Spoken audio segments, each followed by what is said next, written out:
Hey everybody, Who's Your Jedi here with another review for you. This time I'm talking about episode 7 of season 2 of Young Justice called Depths.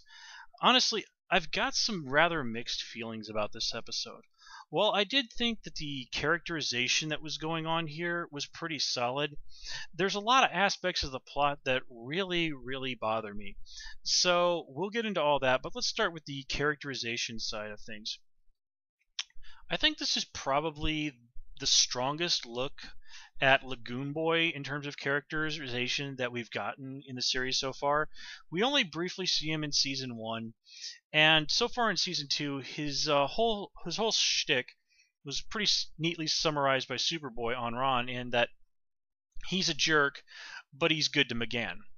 And apart from that, and the fact that he's a bit of a hothead who likes to fight, we haven't really gotten anything from Lagoon Boy as a character.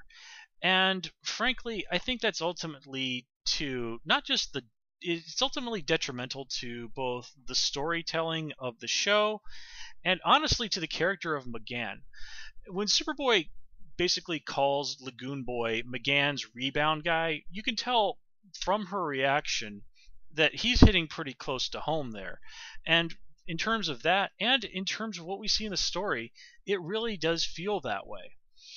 And to think that McGann, while undoubtedly hurting from her breakup with Superboy, would latch on to somebody who, while he may treat her well, and we have, and they, I will give the writers credit for that. We have genuinely seen Lagoon Boy. That is, Lagoon Boy does treat McGann well. He is nice to her. His feelings for her do seem to be genuine, as does his devotion to her. Now he may not, but beyond that, he's a hot-headed jerk. Now, granted, Superboy was also a kind of a hot-headed jerk when we first met him and when McGann first took an interest in him. But Superboy there had a really very good reason for being angry at the world. And to his credit, he very quickly began to grow beyond that. He learned to open up to people. He learned to empathy. He learned to admit his mistakes, to be willing to share with other people. He bonded with his friends. Lagoon Boy, we haven't gotten any of that from him. It's again, he's a jerk who takes good care of his girlfriend, but that's it. And again, to think that McGann, even hurting, would choose to get together with someone like that, I think it makes her as a character seem weak. And Miss Martian is not a weak character. She is physically, in terms of superpowers, easily a pretty good case for the most powerful member of the team. And in terms of maturity, she's also pretty up there. She's someone who takes what she does very seriously, and she does that right from the very start. Now, granted, she had flaws like naivety and a lack of understanding of Earth culture, but she was still, in all regards, a very strong character. So to see her go down this road, again, I think it's a poor mark on her character in both terms of her as a person and in terms of storytelling. And I guess you could make a little bit of a case that we do see a small bit of insight into Lagoon Boy's character in this episode when he calls Superboy chum. Now, you might think at first glance that he's just like, hey, buddy, or, just being a jerk like that. But remember, if you're not familiar with this particular fact, in fishing, chum is what they call bits of sliced up fish mixed with blood that fishermen will pour into the water to attract sharks and other carnivorous fish for when they're fishing. So it really, Lagoon Boy is there just making a fish-based insult at Superboy. So, yeah. It actually just kind of hit me right now that Lagoon Boy is in many ways the Guy Gardner of this incarnation of Young Justice. And if you're familiar with the DC comics, you'll understand what I'm talking about. If you're not, it would take a really long time to explain. So Wikipedia is, as always, your friend. Anyway, let's move on with talking about M'gann. Here we finally find out what happened with her and Superboy breaking up, and it really is, as I'd mentioned earlier, M'gann stepping onto the dark side. She was really, there is no other way that I can honestly think to put it, mind raping people for information and leaving them catatonic. Superboy even flat out says that she was doing to people what she did to Simon. Now, I can cut Miss Martian a little bit of slack on what she originally did to Simon. One, Simon had personally, screwed with her horrifically. He was trying to hurt a person that she loved, and that when M'gann, mentally stomped on his brain, she did so out of not out of maliciousness, just out of really panic and desperation and fear. It wasn't something that she wanted to do. It was something that she felt that she had to do in order to not exactly survive, but in order to hold on to basically what had become her world. Here, Superboy is pointing out to her that she's continued doing those sort of things, not because she has to, just because it's expedient, because it's quick, and the state that she's leaving in those people in, catatonic and mentally traumatized, she's justifying this by saying that they were bad people. Well, okay, let's take M'gann at her word for that and say that they were bad people. Even so, does that justify what she's doing? Well, one of the great things about DC Comics, in my opinion, is that the heroes in the universe operate under more or less a uniformly agreed set of principles. Now, there are exceptions to this, of course. A character like Manhunter. Now, again, I'm not talking about the Martian Manhunter. I'm talking about a separate character. The most recent incarnation of the character Manhunter was a woman named Kate. I can't recall her name. Well, anyway, basically, she was a superhero who felt that, yes, it was all right to kill. She even managed to kill several well-known DC villains. So she was a little bit like a superhero. DC supervillain hunter version of the Punisher. But anyway, one of the general rules is that the heroes do not kill, and that they don't use their powers to do horrific and horrible things to the villains just because they think that they deserve them. Now, there have been stories in the comics. If you're familiar with the very famous story Identity Crisis, we see what happens when the heroes violate those rules that they have established for themselves. And it is, not to get into the comics in great depth, to say the least, the results are incredibly, incredibly bad. Now, you can make the case that such a code of conduct is unrealistic, that especially in the real world. Well, okay, maybe so, but DC, the world of DC is not the real world. It is a fantastic world, and I like the fact that guiding principle is there among the superheroes, because they are there not to be like over at Marvel, where they are ordinary and flawed people with heroes with feet of clay. DC heroes are generally portrayed as gods on Earth. And you can make the case, as people have been doing for decades, as to which is better, Marvel or DC, in that regard. But one of the things that I like about that, I do enjoy both Marvel and DC, that contrast. And I do like the fact that even though these characters are genuinely often portrayed as gods on Earth, they adhere to a superior, in many ways, form of morality. And that is what gives the heroes the moral authority. That moral authority is, in my mind, the greatest power that any of the DC heroes have.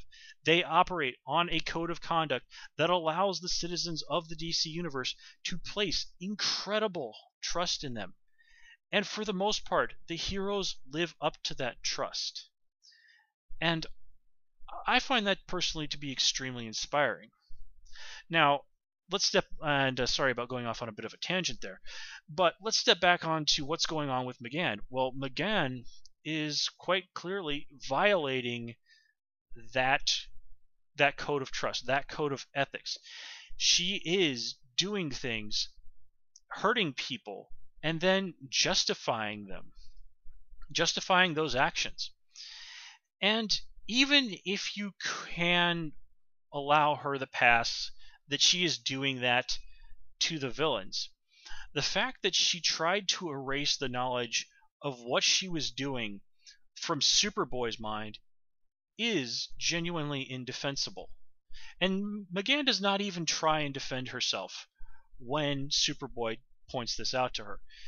She simply apologizes. She knows that she has crossed the line in doing that. I mean, really, stop and think about this. Miss Martian was tried to mind rape her boyfriend. And I know that may seem an incredibly crude way of putting it to some people, but I'm going to stick by that turn of phrase. It really is an apt description of what she tried to do. It is what she tried to do to the person that she loved.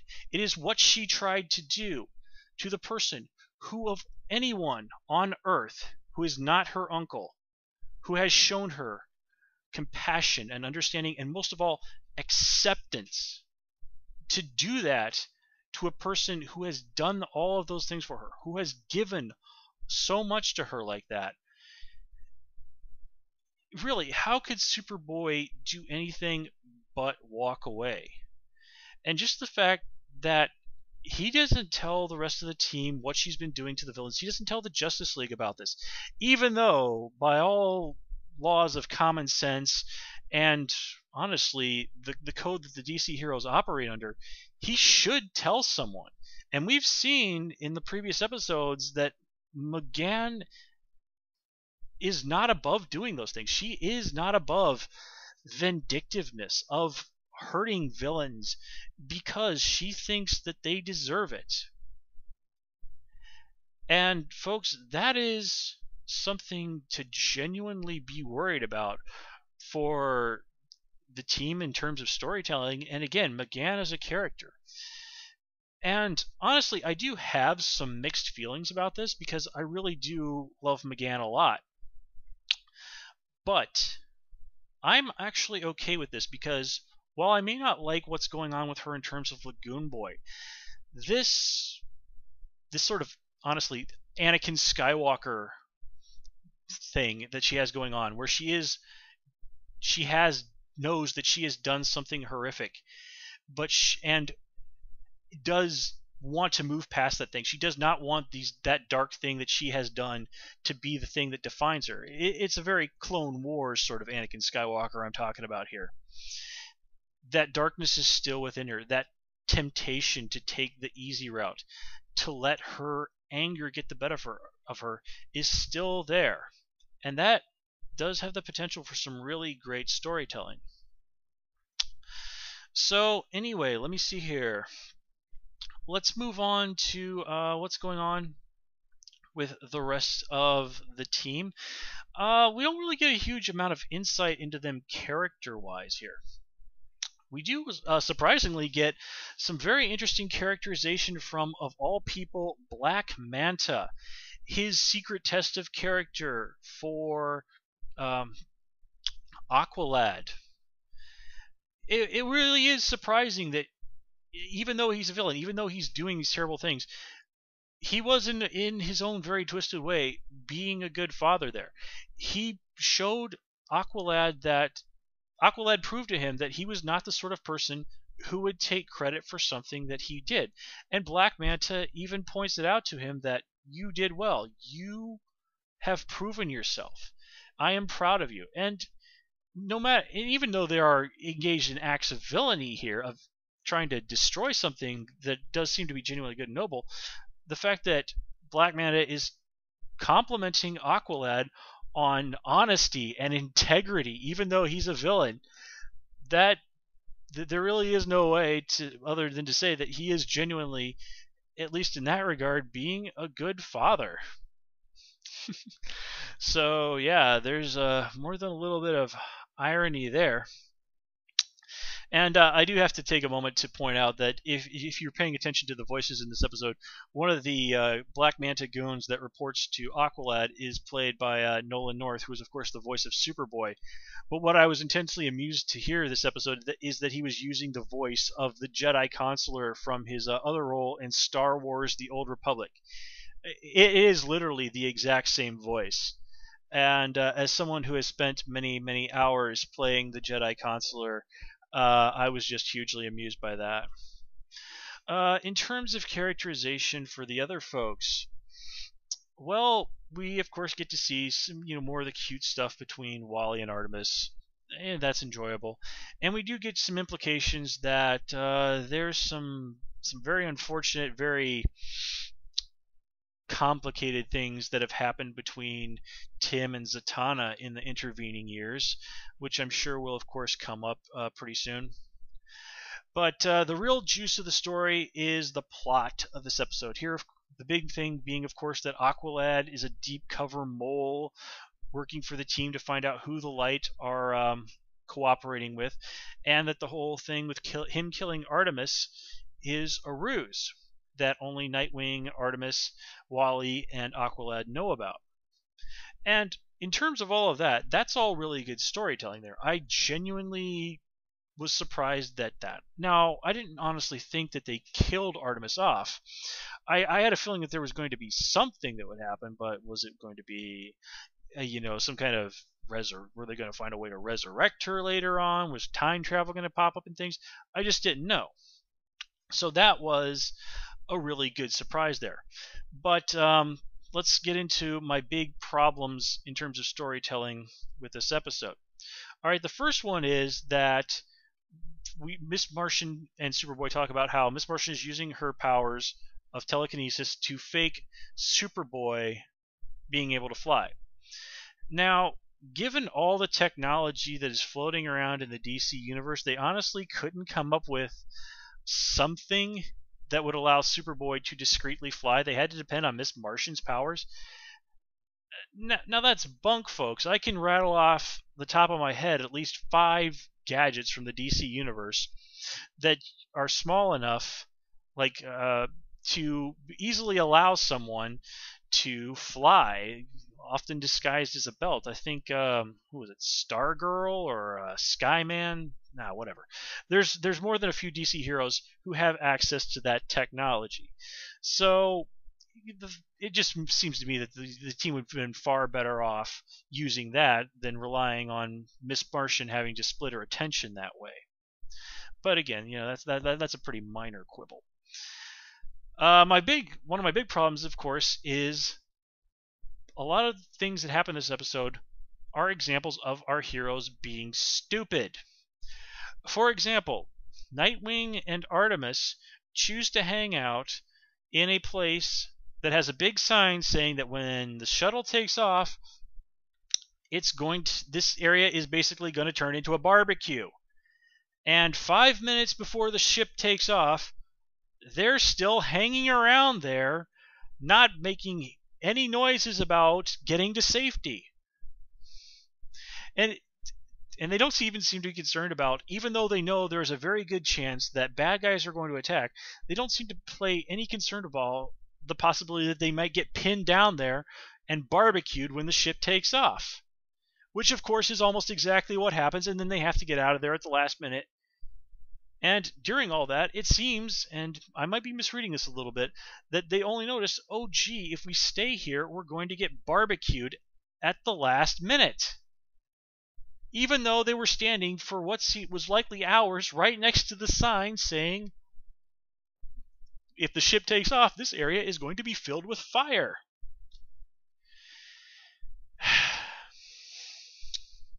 Yeah. Okay, well, let's step away from that. What's done is done. Now, let's move over to my big problem with this episode. And that is, of course, the way they fake Artemis's death. Now, it seems to everybody that Artemis is stabbed to death by Aqualad. Alright, fine, well and good.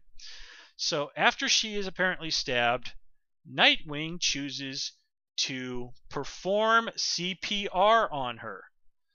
Ladies and gentlemen, I spent a semester of college taking a Red Cross CPR class. I'm sorry, a Red Cross first aid class. And while I might be a little rusty on my first aid since that time, I know that if someone is stabbed, you do not want to go and start pressing on their chest. That is just going to make more blood squirt out. You really actually might want to do something to cover the wound, to compress it, to keep the blood inside them. If you start pumping on their heart, you know, the thing that moves the blood around your body, and there's a big hole in that person, you're just going to make more blood come out. And, oh yeah, of course, Nightwing, having been trained by Batman, is going to be aware of this. Now, granted, he's in on the plot, but he's doing the CPR in front of Superboy and Miss Martian, who are not in on the plot. So unless Superboy and Miss Martian are complete and utter idiots, they should be going, Nightwing, what in the name of God are you doing? Stop that. You're going to kill her. Okay, now it is mentioned when she dies that Superboy can no longer hear Artemis's heart. Now, okay, good point on that, writers. And there's even an issue of Justice League where Batman shows that he has a little gadget that he can use to hide his heartbeat from Superman. So this is entirely plausible. The other thing that gets me is that there is no reaction to this from McGann. Now, granted, the rules for this in terms of how it applies to telepathy have never been spelled out. But it is generally a staple of fiction that if a psychic is right by somebody when they die, they are in some way, shape, or form going to notice that this person's life has ended. But of course, Artemis doesn't die, so Miss Martian should notice that, hey, there's still a psychic presence coming from Artemis. But she doesn't. I got nothing, folks. Now, granted, there is, as I said, there is a little bit of wiggle room, I think, for the writers there. But again, that just seems like a really, really glaring plot hole to me. So let's see. Is there anything else? No, I think that covers it. So again, a lot of the things that happen this episode, especially in terms of faking Artemis's death, just simply rely on our heroes being really dumb. And that bothers me a lot. Now, I understand that sometimes you can't checklist every little possibility or every possible little concern or thing that somebody watching might have. This is a 20-something minute television show, and we don't want to see that. We don't want to be spent all this time on exposition that is really just housekeeping and not there because it drives the story forward. But if I, as the viewer, can see a plot hole or something so incredible, so big that you could shove all of Jupiter through it, then the writing team, I'm afraid, has failed. So on this episode, in that regard, yeah, sorry, writing team, you guys really dropped the ball on that one. But anyway, that's all I have to say for this episode. Overall, definitely, again, as I said at the beginning, some good character moments, but plot-wise, some serious plot writing fumbles there. But anyway, folks, that's it for this episode. As always, please comment, rate, and subscribe. You can, of course, follow me on Twitter as Who's Your Jedi. And until next time, take care and have a good one.